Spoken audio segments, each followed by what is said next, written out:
Hello everyone, welcome back. आज हम एक नया टॉपिक स्टार्ट करेंगे, फॉर लूप। तो फॉर लूप का सिंटेक्स कैसे होता है? सिमिलर टू वाइल लूप, और सिमिलर टू वाइल लूप ही होता है एक्चुअली। तो हम देखेंगे क्या किस तरह से होता है। For i in a 1 2 3 4 5 print i. अगर इस तरह से हम करेंगे तो ये क्या काम करेगा, जितने भी एलिमेंट इसमें रहेंगे उतने एलिमेंट के लिए ये आइटरेट करेगा। ठीक है, आइट्रेशन होगा इसका। तो जैसे 1 2 3 4 5 है, तो यहाँ पे 1 2 3 4 5 तक प्रिंट होगा। अगर 1 2 3 4 5 6 10 तक है तो 10 तक प्रिंट हो जाएगा। तो जैसे हमने यहाँ पे देखा, यहाँ पे हमारा इसका वैल्यू प्रिंट हो गया। तो हम कभी भी इतने नंबर ऑफ टाइम, जैसे कोई ऑपरेशन कर सकते हैं, जितना नंबर इसमें है उतने उतने टाइम्स उसको लूप करके ऑपरेशन कर सकते हैं। इस तरह से पॉसिबल है। अब आपके मन में ये डाउट आ रहा होगा कि क्या हर बार हमको ये नंबर लिखना पड़ेगा? नहीं, बिल्कुल नहीं लिखना पड़ेगा। अगर इस टाइप का कोई आपके पास में ऑब्जेक्ट अवेलेबल है, जैसे टपल हो गया, लिस्ट हो गया, हम आगे पढ़ेंगे ये सब चीज़ें। डिक्शनरी का की और वैल्यू हो गया, इस तरह के, या फिर स्ट्रिंग हो गया, ये सब रहता है तो हम उसके थ्रू आइटरेट कर सकते हैं, क्योंकि वो बाय डिफॉल्ट आइटरेबल रहता है। आइटरेबल में का मतलब क्या है कि एक बार में एक एलिमेंट वो एक्सेसिबल कराता है लूप को। तो वैसे अगर आपके पास ऑब्जेक्ट है तो उसके थ्रू आइटरेट कर सकते हो। अदरवाइज जैसे सी में आई आई प्लस प्लस ऐसे करके दिया हुआ था, और फाइनल कंडीशन उसी तरह से पाइथन में रेंज करके एक फंक्शन दिया होता है। अगर रेंज करके इस फंक्शन का यूज करेंगे तो ये क्या काम करेगा, स्टार्ट करेगा 1 से और जाएगा 10 - 1, मतलब 9 तक जाएगा।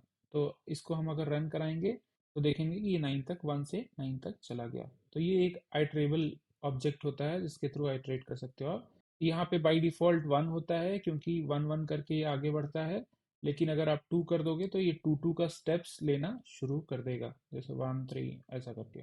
ठीक है, तो ये हो गया आपका रेंज फंक्शन। अब ये रेंज फंक्शन हो गया, और ये आपका फॉर लूप हो गया, सिंपल सा फॉर लूप। अब इसमें भी आप अगर देखोगे तो वाइल लूप की तरह यहाँ पे कोलन लगाना है, और उसके बाद में यहाँ पे जो भी ऑपरेशन करना है इस लूप के अंदर में, वो एक सेम इंडेंट करके ही देना है। कभी कभी कुछ लोगों को प्रॉब्लम ये आता है कि यहाँ पे थोड़ा ज़्यादा इंडेंट रखते हैं, लेकिन यहाँ पे थोड़ा कम कर देते हैं। ठीक है, मैं यहाँ पे थोड़ा सा स्पेस, डिफरेंट स्पेस देता हूँ, तो यहाँ पे ये एरर आ जाएगा। या फिर ऐसा कर दिया तो भी एरर आ जाएगा। तो इसको समझिएगा कि ये लूप में होना चाहिए था, लेकिन सेम लेवल पे नहीं है, तो इसकी वजह से लूप में नहीं है। ठीक है, तो ऐसे करके होता है। अब हम अब हमको फॉर लूप आ गया, तो ऐसी कंडीशन में हम क्या कर सकते हैं, कुछ कुछ प्रॉब्लम सॉल्व कर सकते हैं जो थोड़े पॉपुलर होते हैं बिगनर्स के लिए। तो अगर आप देखोगे, यहाँ पे मैं फिर से 1 कर देता हूँ। कभी कभी बोलता है कि फर्स्ट n नंबर का सम निकालो। तो अगर मैं यहाँ पे देखूँ, अगर यहाँ पर 10 है तो 10 नंबर तक क्या है, ये दिया हुआ है 1 से लेके 9 तक। ठीक है, 1 से लेके 9 तक दिया हुआ है, तो हम यहाँ पे क्या कर सकते हैं, 10 + 1 अगर हम कर देते हैं तो क्या हो जाता है, ये 1 से लेके 10 तक हो जाता है। तो ऐसी कंडीशन में हम क्या काम कर सकते हैं, यहाँ पे एक सम, एक वेरिएबल डिक्लेयर कर सकते हैं, और यहाँ पे sum equal to sum plus i, ऐसा कर देंगे तो हमारा फाइनली क्या हो जाएगा, ये सम ऑफ 1 to n। यहाँ पे मैं n का वैल्यू पहले से ये कर देता हूँ, जो कि यूज़र से इनपुट ले सकते हैं बाद में। तो यहाँ पे मैं n कर दिया, तो 1 to n जो है होगा वो क्या हो जाएगा, ये वैल्यू आ जाएगा। तो यहाँ पे हम अगर रन करेंगे तो 1 to n जो है वो आपका हो गया 55। ठीक है, तो अगर हम यहाँ पे यूज़र ने इनपुट दिया होता कि 5 तक आप निकाल दो, तो क्या हो जाता, ये 5 तक का सम आ जाता। एन यहाँ पे देखिए थोड़ा सा एन बार बार लिख के आ रहा है, तो हमने जैसे फॉर्मेटिंग सीखा था उस तरह से कर देंगे। ठीक है, सम ऑफ 1 to 5 is 15। अब इस तरह से हो गया। अब और क्या कर सकते हैं आप, और भी छोटे छोटे प्रॉब्लम्स, जैसे कोई बोलता है sum of even number between ये, तो हम क्या कर सकते हैं, for i in range, same चीज़ हम यहाँ पे कर लेंगे।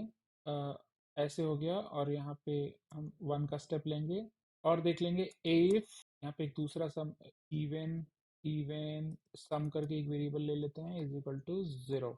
If I modulus 2 is equal to 0, तो इवन नंबर को हम ये कर लेंगे, और यहाँ पे हम प्रिंट कर देंगे sum of even number from 1 to n is even number. ऐसा करके हमारा एक और फंक्शन हो सकता है, यहाँ पे इवन नंबर का सम ये आ गया। सिमिलरली ऑड नंबर का करना होगा तो आप ऑड नंबर के लिए भी निकाल सकते हो, यहाँ पे नॉट इक्वल टू वन करके। कभी किसी को इस टाइप के प्रॉब्लम्स होते हैं, दिए जाते हैं कि फर्स्ट एन नंबर का आप सम निकाल लो, तो वो भी निकाल सकते हैं।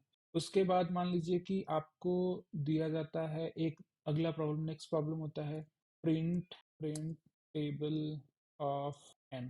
ठीक है, print table F of N निकाल लिया। एन अगर हमने ऐसा ले लिया तो ये क्या हो जाएगा, रेंज आपका एन प्लस, मतलब 10 तक हमको जनरली प्रिंट करवाना होता है, 10 प्लस एक 11 हो गया। अब हम क्या काम करेंगे, इसमें ऐसा मल्टीप्लाई कर देंगे एन का जो भी हमको दिया है, N into one is equal to, ये ऐसे करके प्रिंट कर देगा। तो हम देखो टेबल प्रिंट करा के देखते हैं। तो अगर आप इसको प्रिंट करा देंगे तो यहाँ पे आपको टेबल भी प्रिंट हो गया, 5 into 1 is equal to 5, 5 2s are 10, 5 3s are 15, ऐसे करके हमने प्रिंट, ये प्रिंट हो जाएगा। तो ये आपका हो गया फॉर लूप। आई होप आपको फॉर लूप काफ़ी समझ में आ गया होगा। और अगर कोई डाउट होता है तो आप कमेंट करके ज़रूर बताइए मुझे। अगर ज़रूरत पड़ेगा तो मैं और भी प्रॉब्लम्स इस पे करवा दूंगा। Okay, happy learning, bye bye, thanks.